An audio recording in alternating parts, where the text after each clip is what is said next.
Season is certainly that, and our friends at the Guam Symphony Society have another seaside concert. It is the perfect thing if you would like to revel in the spirit that truly is the holidays. We have Alicia and Dr. Stephen Bednarczyk, Alicia Wallace, I should say, and Stephen, everyone's going to assume last name goes either way, but it certainly does not. Can you tell we're ad-libbing this, everybody? Well, sir, I was going to say, this is the perfect concert if you're trying to stave off the holiday blues, but I guess you could play the blues. We're going to play some blues. Really? Well, okay. A little blues version of some things. Nice. But I don't believe I've ever heard a blues version of like a holiday carol. Well, what's that tune? I'll have a Blue Christmas Without You. Oh, that's true. Yeah, that's a famous one. But yeah, once again, we meet every year around the same time for the annual Seaside concert, and I think we've lost count of how many we've had. Do you know what the number is? I've lost count. No. And to my knowledge, it's only rained twice in all the years we've had it. So I think we're going to have Knock on Glass. Knock on Glass, yeah. Yeah. So this year we have 3 performing groups. We're starting off with the Manila Hot Jazz, which is the UOG jazz band. We have a really good group this year. Sounds pretty good. And then we formed recently a children's choir with the Symphony Society. Oh, good. The Dan Dan Famugan Children's Choir under the direction of Dara Davis. 35 kids in it. Yes. And they're going to be singing a bunch of tunes. Christmas tunes, and then we're going to end up with the Guam Symphony Orchestra and chorale. Talking about making a joyful noise. Yes, and we're also doing some Trans-Siberian Orchestra tunes. Aha! Wizards in Winter and some versions of the Nutcracker. Okay, we'll go ahead and leave the lawyers out of this and see like whether you guys had to like. You know, no, these are real arrangements. They're legit arrangements. Okay. But Did you have to call Alex Skolnick and get his permission? No, not at all. Okay. I'm a big Testament fan, so I was just wondering. One of the music publishers and got the arrangements. Very nice. But we have a really good electric guitar player and electric bass player. We've adding with the orchestra for those 3 tunes. So it's going to spice things up. Yeah, Wizards in Winter. There is no shame in saying you got to have a little bit of shred, you know, with your traditional holiday tune. A little distortion too. Yes, just thank a you. little bit. Classically. Maybe a Jimi Hendrix wah-wah pedal in there. You know. We need an octave pedal for this thing. There you go. Yeah. Okay, so Lisa, what kind of a daunting challenge is this to actually put together a program that caters to holiday favorites, stuff that everybody knows and they celebrate year after year, plus throw in a little curveball and make things interesting and get people thinking a different way about Christmas? It is challenging, but like you said, it's year over year and it's favorites. So we try to adjust the favorites that people have. Everybody's favorite is Santa. So we made sure Santa's going to visit us this year, and we're going to throw in some activities for kids. There's going to be a Letters to Santa station. There's going to be an opportunity for kids to make Christmas ornaments out of Christmas music, sheet paper. So we're trying to find ways to make it more than just a concert, but really like a festival, an activity, a day on the lawn for families to spend together. There will be an arts and crafts fair. We're going to have some food trucks. Food trucks. So it's an experience. It's an experience. Photo booth, face painting. So you come, you set up on the lawn with your family, but you come for more than just music. You can interact with your friends, your family, your neighbors, and it really is more of an afternoon of an experience than just a concert. I am loving that. Yes. And we have gotten away from one event that we did a lot, which was the picnic basket competition. That was sort of a mainstay, but the entries kept dwindling year after year, and I believe last year we had only 3 entries, but it was getting a little archaic, and it was fun, but still, So this year we're actually replacing it with the bake sale.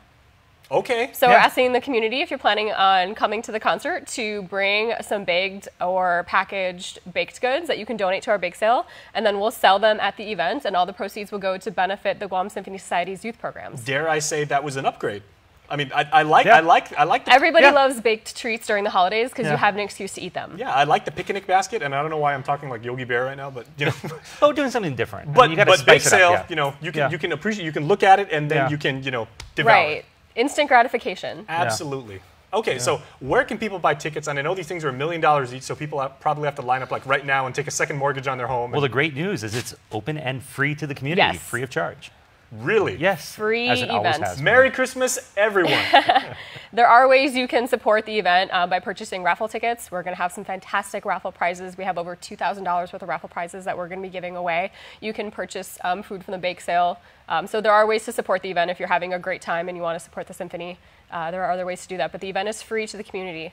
It's our gift to the island. Well, speaking of that is the perfect word, gift, because one thing that I really appreciate that the Guam Symphony Society has always done is getting people into music, whether you're a practicing musician, someone who just, likes the classics or likes, the new stuff, and you guys embrace everything, but getting people to really have a sense of this is one thing that binds all people, regardless of where you come from, where you were born, how much money you got in the bank, and everything like that. So obviously this is going to be a draw for people to say, if you would like to be part of the Symphony Society and do what we do and have fun doing it, are people at liberty to say, like, hey, you know, I think you guys are really, really cool. How can I? Yeah, exactly. So we're going to try to encourage people to join the Symphony Society, which means buying a membership or gifting a membership or something like that to help support the cost. There's that word again. Yeah, exactly. But, you know, it's completely accurate with the entire inclusion of trying to get people involved in music. With the children's choir, that's been a really wonderful thing. And it's opened the door to music to a lot of kids. And hopefully we'll keep this going for a long time. There's been a lot of interest in it. And the group sounds really good. You get to, this is their inaugural performance at the Seaside concert. So. Okay, and Denny, I don't even believe we talked about venue. So tell people where this is, because we always talk about this, Steve. Right, the EPAL Beach Shell. Yes. It used to be on the lawn of the Hilton, but they built another wedding chapel where we used to have the concert. There's 2 wedding chapels on that site. So now we're at the EPAL Beach Shell. Okay, and we always talk about this too, but tell people, rain, irrespective, what are the acoustics like there, both pro and con? Because I know you said setting this up and everything like that, depending on who's singing and what direction you're facing, it can make for some pretty interesting challenges. Well, the shell is there, and the shell is a little warm inside, depending on how much sun we're getting. So we're hoping for a slightly cloudy day. So the concert's from 3 to 6. And the acoustics are pretty good. Henry Sherrard helps us out with the sound. He does some miking for us, so you can hear it all over the lawn. And the way the lawn is kind of tiered, it goes up gradually like that. You can get a nice seat a little further back in the shade. And it sounds good. It actually is a nice venue with a little more ventilation. It would be a little more better, to be funny. And then the sun sometimes, we just need a little bit of cloud cover. If we could put a nice big awning over the front of it, it would help things. If it rains on Guam for 90 seconds and, you know, nobody goes anywhere. Okay with that. Yeah. No, it's totally fine.